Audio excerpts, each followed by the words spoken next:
Disney's Blizzard Beach will turn 30 years old on April 1st. And I'm not trying to make an April Fool's joke. The ski resort turned water park themed water park will celebrate its 30th anniversary for the entire month of April.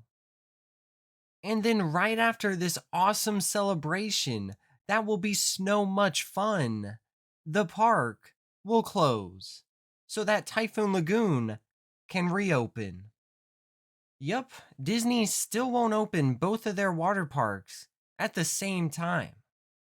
For almost 25 years, Blizzard Beach and Typhoon Lagoon were both open at the same time.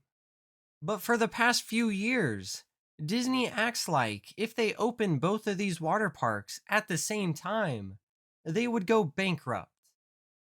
I understood during the pandemic why you wouldn't want to have both water parks open at the same time, but now, I don't know why you wouldn't. While I'm happy that Disney is celebrating the 30th anniversary of Blizzard Beach, a great water park with a really cool theme, I think an even better 30th anniversary present would be to have the park open in the summer. You know, when most people go to water parks.